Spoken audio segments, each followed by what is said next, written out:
Sukapsa bisa santun menuju prestasi dalam kompetensi.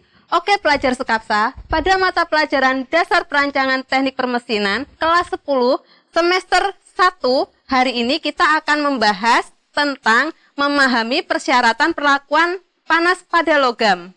Untuk itu, mari kita simak materi berikut ini.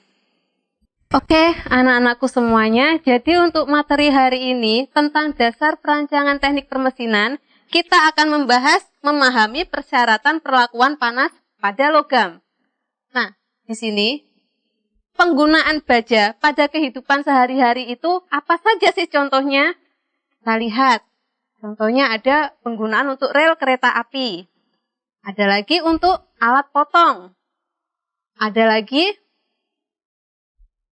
kawat baja.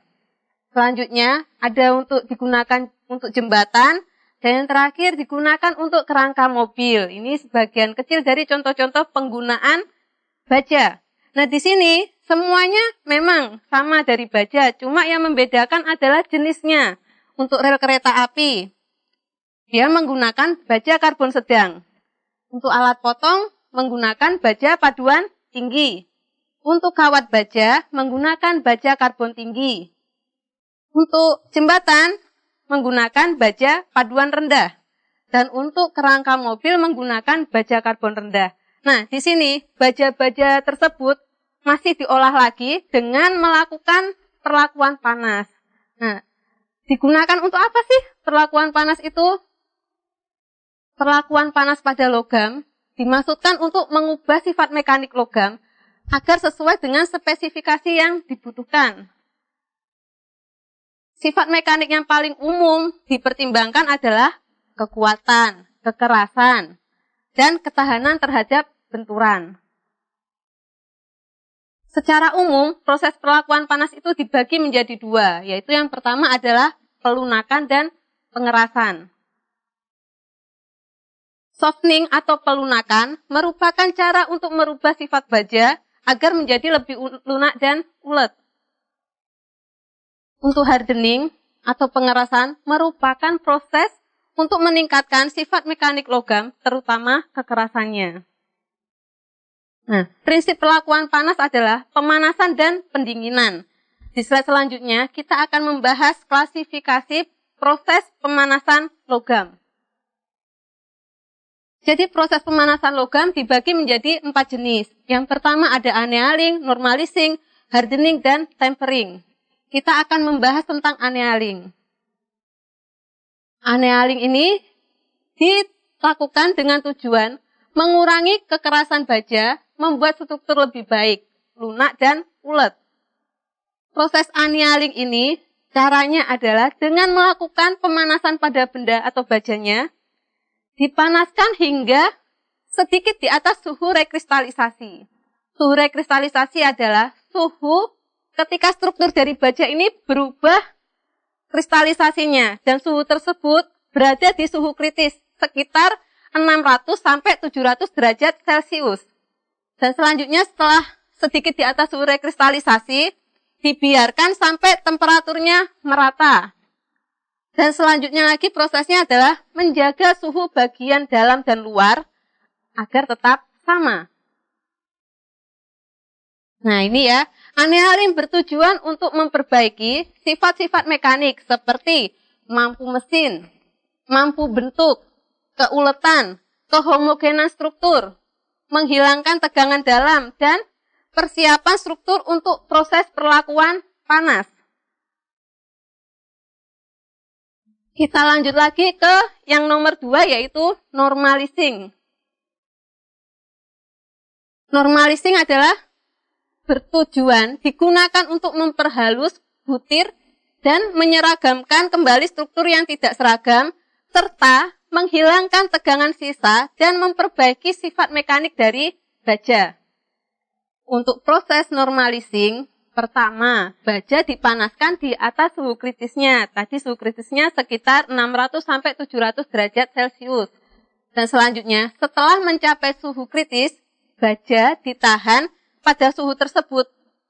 Dan selanjutnya lagi, didinginkan secara perlahan pada udara hingga mencapai suhu kamar. Di sini suhu kamar yang dimaksud adalah sekitar 27 derajat Celcius.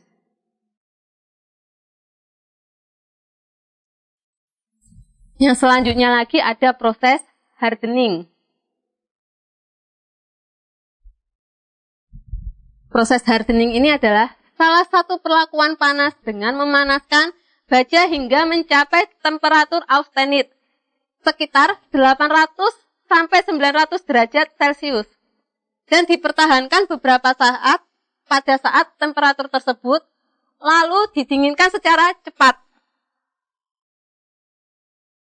Beberapa faktor yang mempengaruhi laju pendinginan antara lain jenis media pendingin, temperatur media pendingin, dan kuatnya sirkulasi pada media pendinginan. Beberapa media pendingin yang sering digunakan pada proses hardening antara lain adalah air,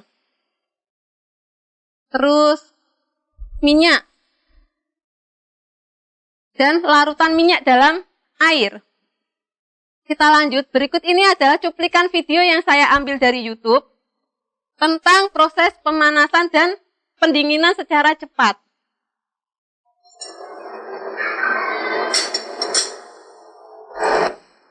Nah, baja di sini membuat pisau ya, dipanaskan hingga mencapai suhu austenitnya. Untuk selanjutnya, setelah dipanaskan, nanti bajanya akan dicelupkan ke dalam cairan. Cairan yang dipakai di sini adalah cairan oli. Dicelupkan secara cepat. Nah, sehingga proses hardening ini terjadi.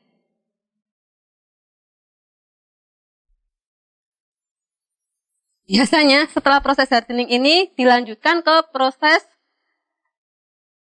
tempering. Kita lanjut ke proses tempering ya. Proses tempering ini digunakan untuk mengurangi kegetasan baja karena proses pengerasan sebelumnya biasanya dilakukan proses hardening tadi. Nah, tempering ini adalah proses pemanasan kembali pada temperatur di bawah temperatur kritis. Kemudian dibiarkan beberapa saat di temperatur tersebut dan didinginkan secara perlahan.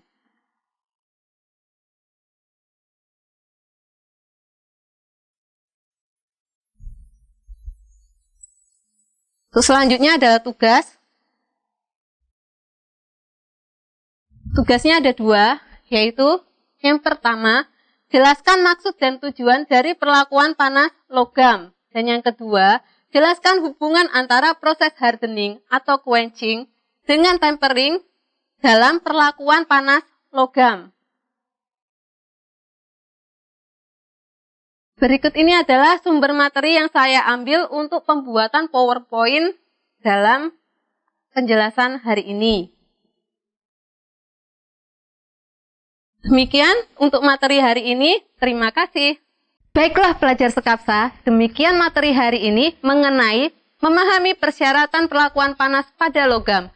Untuk pengumpulan tugasnya, kalian bisa mengumpulkan melalui Google Classroom. Dan jangan lupa like dan komen untuk mendukung program ini. Klik subscribe dan tekan tombol lonceng supaya tidak ketinggalan informasi. Dan share jika menurut kalian video ini bermanfaat untuk orang lain. Sampai jumpa di video kita selanjutnya. Salam Sekapsa, bisa. Sekolah berbudaya industri, berkarakter wirausaha, menjadi idola sekediri raya.